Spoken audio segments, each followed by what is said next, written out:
Uneducated Economist here. So in this video, we're going to be talking about the lumber market. Lumber prices are absolutely tanking out right now. We're at 440 per thousand on the July contract, somewhere between 440, 450. This is incredibly low. To be honest, I didn't think it was going to get much below 450, but yet today in the cash price, we saw trading all the way down to 438.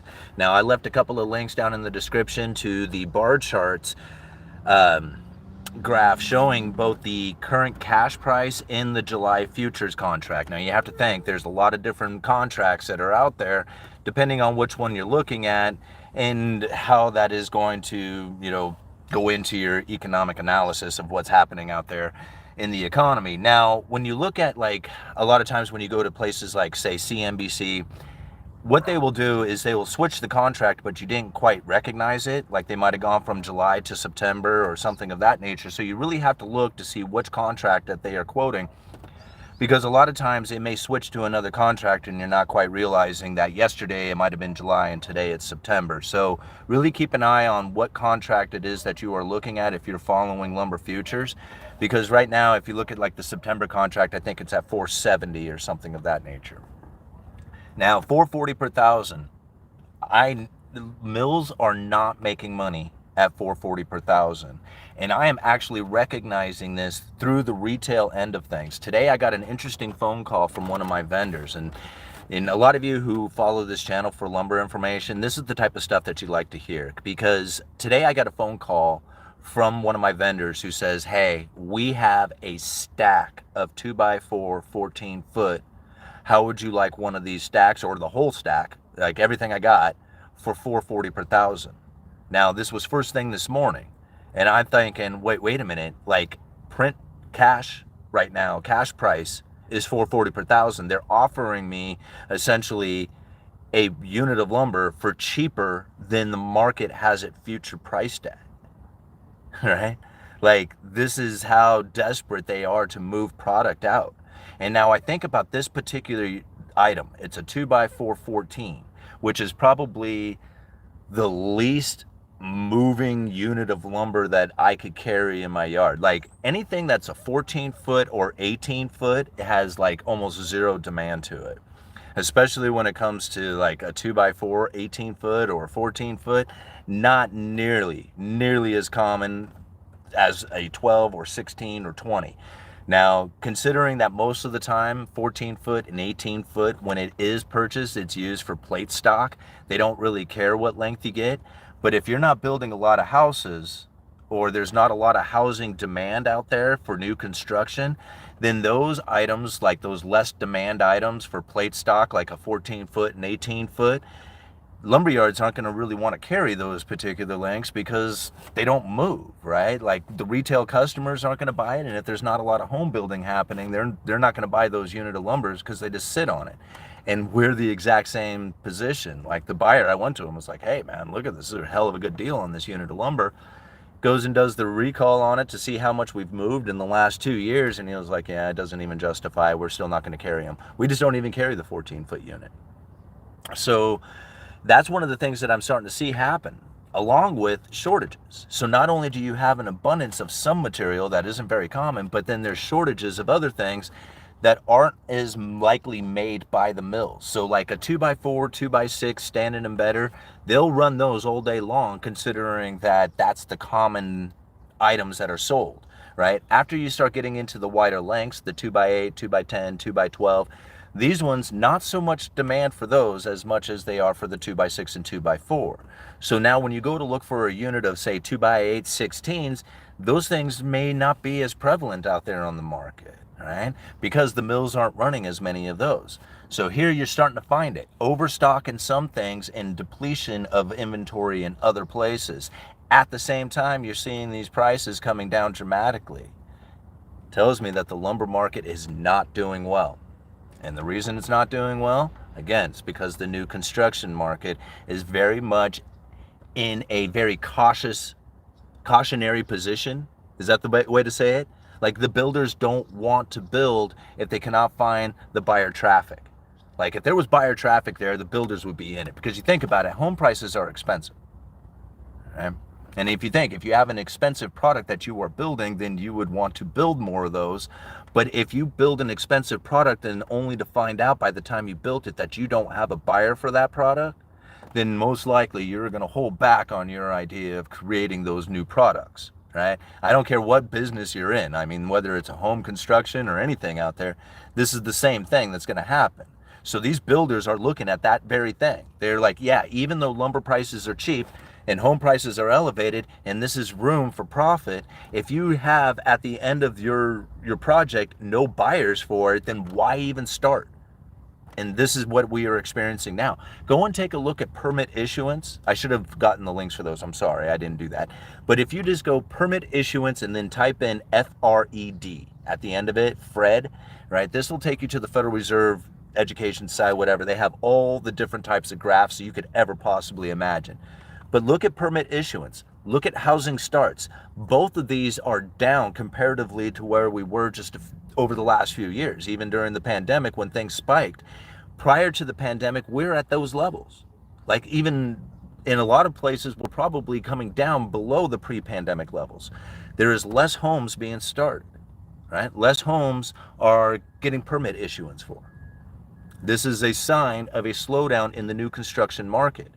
Now, what I find interesting is a lot of times when we talk about crash, like I even put crashing in the title of this video.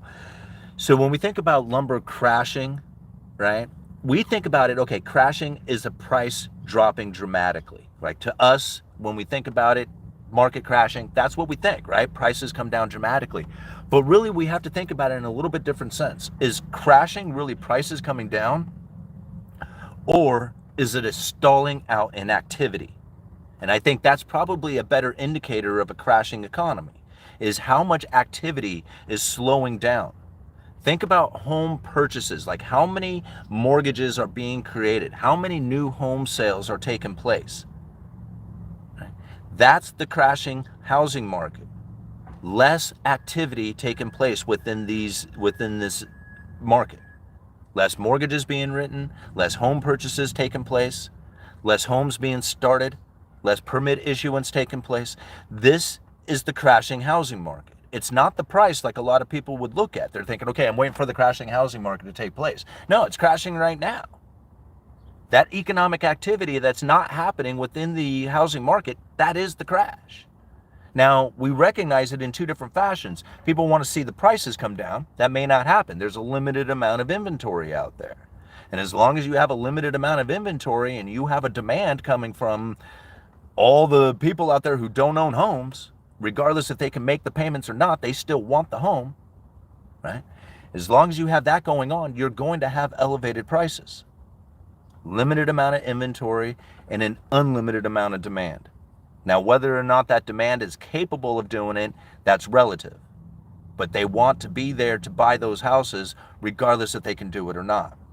And unless you're bringing new inventory in some way or the other, whether it's from new construction or foreclosures or something of that nature, you're not going to find where the housing prices could come down because the inventory levels are just not allowing it to take place. So how are you going to get new inventory? You're going to have to do it with new builds. How do you do it with new builds? You're going to have the builder's sentiment turn positive. Especially, it's pretty much turned positive in every respect except for buyer's traffic. And now what's going to turn buyer traffic around? The idea that they will be able to refinance into the future. They know they don't like these interest rates. Everybody knows that, right? But if they could refinance into the future, they would be willing to accept the interest rates at the levels that they are at with the idea, with the hopes, with the dreams, with the belief that they would be able to refinance that into the future. And if they have a true understanding within them that is communicated to them that there will be interest rates drops going into the future, they would start being active within the housing market. So until that happens, I just don't see where the builders are going to take advantage of these high prices, considering that they will not have or believe that they would not have a buyer at the end of the project. And that is concerning to them the most. Keep an eye on these lumber futures. We're about ready to end this July contract next Monday, this Monday coming up. So like in 5 days, something like that. Whatever happens Friday, is going to really tell what's going to be taking place throughout the rest of the summer when it comes to the lumber prices, because everything in the system at that point is going to have very inexpensive lumber, depending on how fast those retailers can turn their inventory over, which is really slow right now, which is the reason why the prices are coming down. It will take time for those cheaper prices to come into the market. However, this summer is going to be cheap lumber prices, and nobody's really building. It is like, what you're going to find from this is ever increasing amounts of shortages taking place within the lumber market. And at some point, when that belief, when that turning around of what it is that the market is feeling about interest rates and how it is that they can refinance it into the future, the moment that shifts and the builders are going for it, you're going to find that the lumber prices are just going to explode, because you can already see it happening. Like, the limitations are now in the market with oversupply in the stuff that nobody really uses. It's happening right now, guys. Like, I don't know how else to explain it. Here we go. All right, let's read some of these comments here. Let's cruise up to the very top here. All right, Brody, thanks for being here. Yeah, thanks for hitting the like stream, because YouTube will, yep, that's the comment we pinned there. Thank you so much for that comment there, Brody, giving me the opportunity to pin it up there. All right, thank you. What I mean is thank you for your channel. Well, thank you very much, Antonio, thank you. All right, UE, look at textile sector. Interesting. Thanks for being here, Antonio. Yeah. Poppy, please go live. All right, A1 title again, Simon. I could see you being stuck here all day with a banger like that. Yeah, thanks, Brody. 2 minutes, Jesse. You have time to go fix yourself a drink. Fed Powell testifies Senator Reid so that the Fed can be second-guessed by the Supreme Court since the Chevron case was overturned. Do you believe this will affect the Fed monetary policy? I would have to look into it a little bit more, but I don't believe that there is anything that is going to affect the monetary policy coming from the Federal Reserve, except for the voting members' opinions on what it is that they should do. Like, if they do any kind of real systematic change to the Federal Reserve and how they operate, there's going to be some serious changes to the way that, like I just don't like if they take away the independence of the Federal Reserve, it's going to really alter a lot of stuff out there. So I would have to look deeper into it to see what it is that, that would imply. But as far as the monetary policy coming from the Federal Reserve, everything that I have ever read, I would look at the opinions of each individual FOMC member and try and get as much information from them, not through the mainstream media. And that's very difficult to do.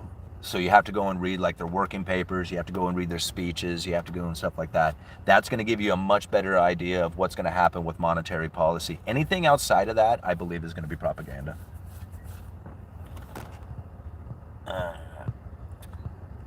All right, Midwest Cannabis. All right, good to see you up in here. I'm exhausted from hurricane repair. Yeah, I bet. New homes start must be in the toilet. They are. Right? I mean, it's if you look at the graph, you're like, well, it's not as bad as it as it was, prior to 2019. It was a lot less then. It's the direction that it's going, right? The economic activity is slowing down. That's the momentum is dropping. Excuse me. And that's the concerning part, right? If it's increasing, it's expanding, then hey, everything's going good, right? You're on the expansion.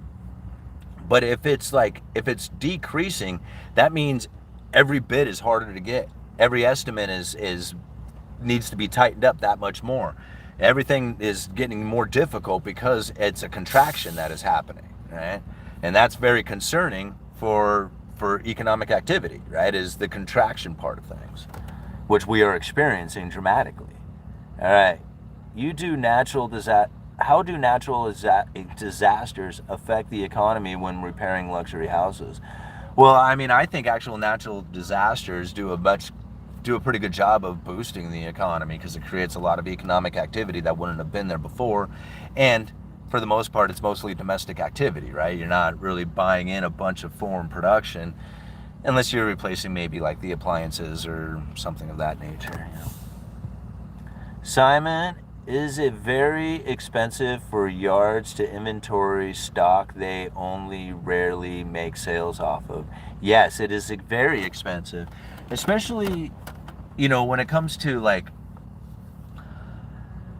okay, so you have to think there's a lot of different ways that stores carry inventory, and most of them they're paying interest on it. So if it's not moving, if it's not rolling over, then every month they pay an interest on inventory that's not doing anything. So yes, the more inventory they have, the more expensive it is, or the more operating cost it is, right? But in the same sense that without a big inventory, then you won't have a lot of options in order to turn that inventory over. So it's a very tricky way of being as far as carrying only the A items, because you only want to have the items that sell the most, right? So you can make some money off of it. But if you don't offer up some of the other items, some of the B items, the C items, then you don't necessarily get the traffic coming to the store, right? So if you only want to sell the best of what the best is, well, you might get a lot of sales for those particular items, but you're going to miss out on all kinds of other sales, which would be in addition to those top items. So basically, you're missing out on tons of sales. When people call up and say, hey, do you have this one? No, I don't. Well, then you might miss out on the sale of an A item because you didn't have the B item for them. All right, so it's a matter of carrying the A items, the B items, all the way down to the C items, which are stuff that you rarely ever sell, but you kind of have to have it there so that you don't miss out on the opportunity to sell the other things as well. And so that's a very tricky position to be in, and people who are really good at managing their stores can do that well. All right, $5 from City Star Productions. Thank you so much for the $4.99. Can't wait to capitalize off this information. Thanks. Yeah, and you bet. You're not going to find a lot of people out there who are going to be talking about the mill curtailments and shutdowns and inventory depletions, talking about the things that they are experiencing within the lumber market at this exact moment. You're going to find information coming out next week, week after, which is going to be talking about this. People are experiencing lumber shortages in the market, and people are going to be like, oh my God, this is brand news. And I've been like, no, man, I've been telling you about this for months, right? But it's not so dramatic that it makes the newspapers yet. It's just little pockets, and boom, here, it's popping off, right? And you're like, hey, there's some of it. Once everybody starts experiencing it as a whole, oh, hey, this is obviously happening. I mean, I just got a phone call trying to sell me lumber for less than what the spot price is, the current cash price is. Holy crap, man, that doesn't happen. That doesn't happen, right? I mean, I shouldn't say it doesn't happen. It does happen, right? But that's not something that is that's an experience that sets it off. Hey, that's a flag right there. That's going off, right? Yeah, Brody, it's been insane the last week. Let's cruise down here a little ways. Okay. The previous generations have built all their homes we need. No more baby boomer, no more housing boom. The elderly will shed all the homes the young need in the next decade. Joel, I can kind of agree with that. Kind of have almost the Japan effect going, right? Where there's houses in Japan that are just super cheap, almost practically free.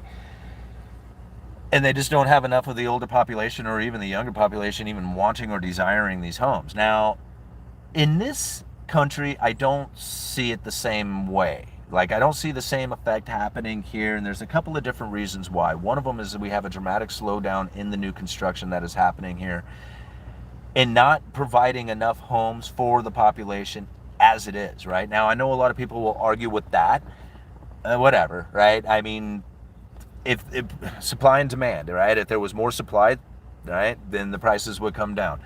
The demand for the amount of supply that is existing right now creates the high prices that we have. Blame it on all the institutional investors you want. At the end of the day, prices are elevated, right? People can't buy them. There's a huge demand for it, whatever, right? We can put all the excuses and reasonings behind it. That house over there is expensive. I see it, right? I know it. Now, when we think about like what's going to happen with this baby boomer generation, I think about a lot of people who are of like the baby boom generation, like older, like going on in life, getting, pretty much to the end of life. And this like idea of this older population basically dying away is going to bring this flood of houses. Like they're all in homes that are going to all of a sudden just become available when they pass away. Now, that does make a lot of sense if you think about it in that fashion, like, hey, there's this huge generation of baby boomers and they're all going to pass away leaving these houses out there, right? Totally get that. Except when you think about how many adult children live with their parents, like there's record numbers of adult children living with their parents because they can't afford to live on their own. So they're like basically living in the basement or living in their room, like never left the house. So what happens to those people when their parents pass away? If they don't get the house, they have to find another place to go. That adds to demand. So really you're just swapping, right? Somebody else was going to buy that, gets into that house, but then now this person needs to go find a place, right? So it doesn't really alleviate the housing problem if these people are just needing to go find another place to go, right? And now this could very well be the case as we find the baby boomer generation passing away, literally leaving those houses to their children, never once providing any kind of increase in the inventory, as there's already people living in those homes, right? And so I could very well see that being the case coming into the future, not really providing any new inventory or never really providing that boost of inventory. All right. Prices are high because there is still too much COVID money in the system. There were single employee businesses that were awarded $100K by the government even though they didn't deserve it. Great wave. Okay. What it does do though is lower the future demand with the switches. The only solution for the U.S. debt problem is to have a dramatic increase in the demand for the U.S. dollar. And luckily, that is exactly what is about to happen as dollars come out of assets. Yeah, I could really see the dollar rising here, especially as the Federal Reserve stands still. And the rest of the nations out there start moving into lowering interest rates in like an easy kind of policy, or easing, less restrictive policies, I guess I should say. And when they do that, their currency is going to weaken as the dollar grows stronger. And I could very well see how the Federal Reserve could do this and stay elevated with the interest rates, creating a stronger dollar and very much destroying nations around the world. Like, people I don't think realize how much dollar denominated debt exists out there that don't have anything to do with the United States. And as the dollar strengthens, those debts become very expensive to service. And these nations, these corporations, these people around the world who have taken out debts in dollars will feel incredible amounts of pain and suffering on account of a strengthening dollar. I mean, I could see it happening, and it seems to actually be taking place as it is. All right. Go hit the like button. Yes, please do. All right. Corporations buying single-family homes will continue to keep the supply low. I mean, you have to think, like, back in Cantillon's day, he talked about the property owners, right, and the rents and leases that they offer out. And this is what's funny about Cantillon's essay, is that, who he says suffers the first and foremost before anybody else with inflation? Is the property owners. You know why they suffer the most? It's because they are stuck at fixed rents and leases while the prices of everything starts moving up. They have no other choice but to suffer through the time that it takes for those rents and leases to expire. Now you will know with no question how there is an abundance of money in the system than by the rents and leases, by how much they charge for them. So when you saw those rents and leases increase dramatically, it's because of the painful experiences that the property owners were going through that caused them to do that. Now, on the flip side of that, when they have an abundance of property and there is a lack of money in the system, all things being equal, you'll see the exact opposite thing happen, and you'll see those rents and leases coming down. Now, it's very simple to see it. We can blame it on all kinds of things. But Cantillon talked about the property owners back in the day. And so whether or not you want to consider it an individual person who has a bunch of properties, or if you want to consider it a giant corporation, it's essentially the same thing. All right? These property owners got together, pooled the money, and bought even more property with it. Because that's how the economy functions. I don't like it. It isn't fair, right? And it's not meant to be fair because life isn't fair, right? And so when you think about it, like, there is no fair opportunity for you. It's going to be a survival of the fittest. And that's the unfortunate consequences of being at this time, right? See, if we were back in the 40s or 50s, well, you could have been an average job. You could have worked hard and saved and provided enough for all the family and kids, vacations and retirement and all the good stuff that everybody talked about being here in the United States. Well, that time is gone. That's not this time. That was a time long ago. That doesn't exist now. It's a whole different era. Yeah? Which means that going through the traditional methods of attempting to get a house by having a job and working hard and being dedicated to that individual will not pay off. It's not going to pay off.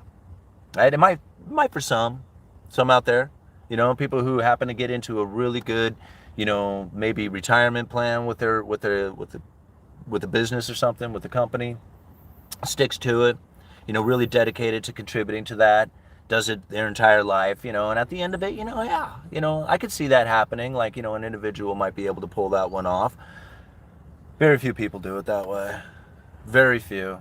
Very few people are that committed, that dedicated to starting early, in their early 20s, sticking it out with that company, contributing to their 401k or to some sort of retirement plan, and being committed to that over the, the course of their life.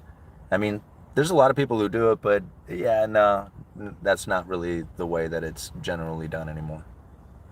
Right?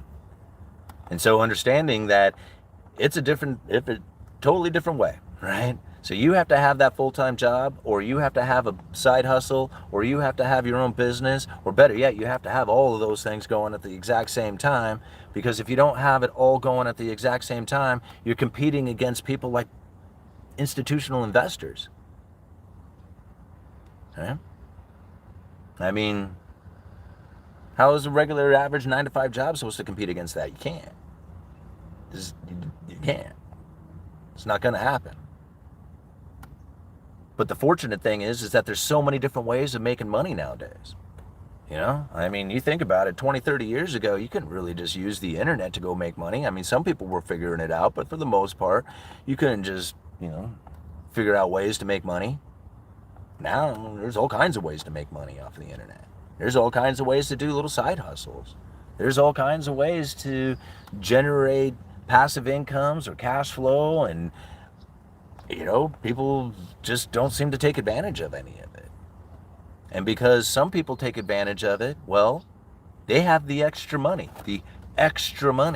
beyond that of what it is that somebody with a 9-to-5 job is doing. And so with that extra money that they're working for, whatever that's supposed to mean, they are able to find that apartment. They can afford to pay for that car. And everybody else is wondering, how come it is that I can't get an apartment? Well, it's because you just have a 9-to-5 job. You have to do the extra work in order to have an apartment, because a 9-to-5 job doesn't cut it anymore. Yeah, it's confusing. It sucks, right? It shouldn't be that way, but even a good job sucks now. It doesn't work. And it's easier to understand it in that fashion than it is to hope and dream and pray or expect that there's going to be anything different coming from this, because it isn't. Right? That's just the way, this is the operating systems that we now have to be part of. And if you don't want to be part of it, then you're going to be suffering with the consequences of being left behind, of being on the wrong side of the wedge when the inequality continues to grow worse. Recognizing why it's taken place, how it takes place, is the way that you can position yourself to not be left behind. Yeah. And it's not impossible, but it has to be understood that there's nobody coming. There's no system that is going to come and save you. Right? There's no president out there who's going to do it right. There's nothing. The only thing that you have is you.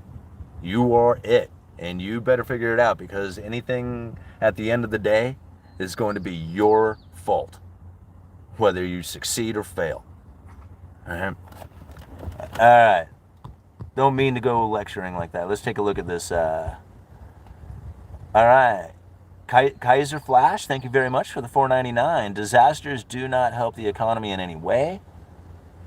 Bestad debunked the broken window fallacy in the parable of the broken window. Yeah, I mean, I think the question was, does it boost economic activity?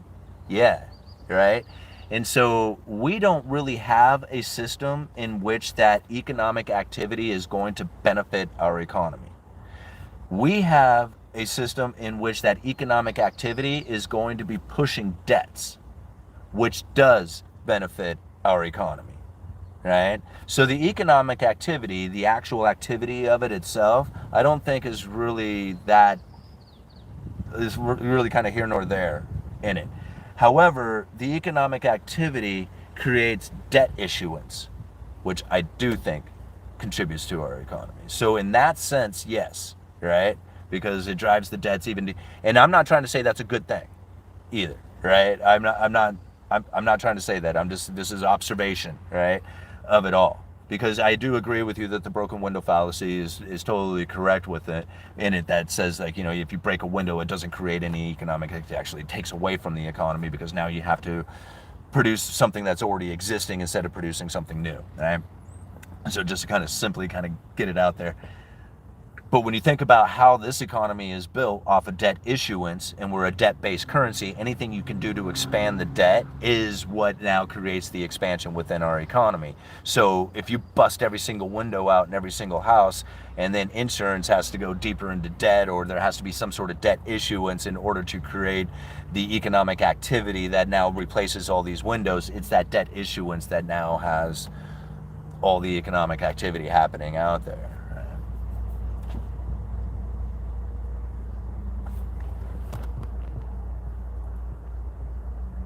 See, like, if it was a gold-backed, like if we were a fixed currency, Bitcoin or gold-based, then yeah, it would actually deteriorate the economy. But because we're debt-based, it would expand the economy, which still deteriorates the economy in the long run. But, we don't think about the long run. We only think about the here and now.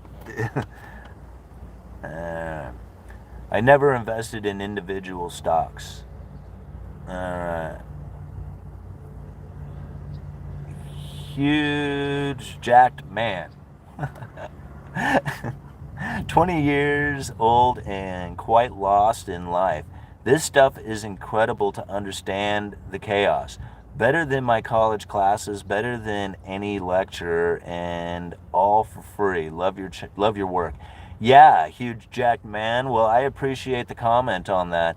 And I mean, these are just the things. This is like everything that I talk about is all from experiences, right? I listen to other people out there. I listen to some lectures. I listen to some things, but really a lot of the stuff that I have picked up is just picking up from just experiences, just from like literally trying to figure out what the hell happened, and like going back and saying, how did my channel take off? Like, what is it that I was doing? What was I thinking? How did I change to all of a sudden have something like this uniqueness of this, having this YouTube channel really change everything about my life, right? And like, a lot of people say, well, just go out there and just do it, you know? And I was just like, you just can't do it, man. It was just like, I've tried doing a million YouTube channels. What was different about this one, right?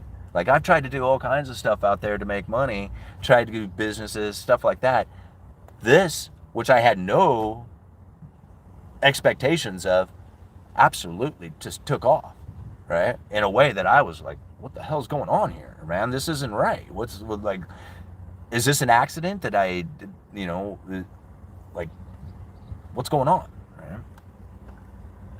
And the more I got to thinking about it, it was just like, okay, so when I tried doing all those other businesses, all that other YouTube videos, all that other stuff, I wasn't in the mindset of like when I did the Uneducated Economist. Like, I was doing this stuff with the idea that I was going to be entertaining and make money at it and try to make money and try to get it out there and show everybody how I can do these really entertaining videos or something of that nature. None of that worked, right?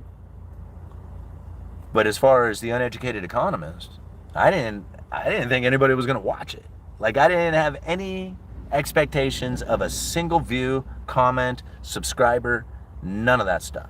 Like, I had none of that in my mind.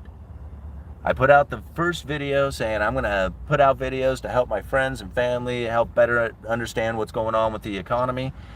And at that point, I was thinking, I'm just going to make a personal journal.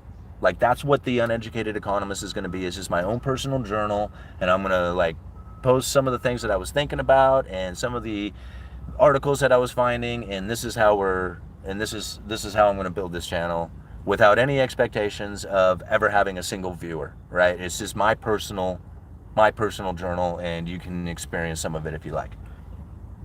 And when I took that attitude towards it, other people were like, dude, you're pretty genuine with this stuff, right? You're not hiding who you are. You know, I mean, I drive an old crappy car. I had this really torn up jacket, you know. I mean, it was just like, hey, man, I just got off of work. This is what I'm doing. This is the things that I read.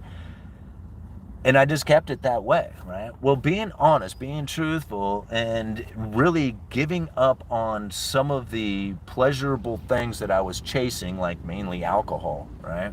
And moving more towards excellence, trying to expand my understanding of economics and sharing those views, you can't help it. Like, if you have that sort of attitude towards things, like, I'm going to be helpful, I'm going to be useful, I'm going to pursue excellence. I'm not going to necessarily chase pleasurable experiences unless they just happen to come, but I'm not going to pursue those things, right? Mainly like, you know, getting high or whatever, or being lazy or whatever, right? Stop doing those things.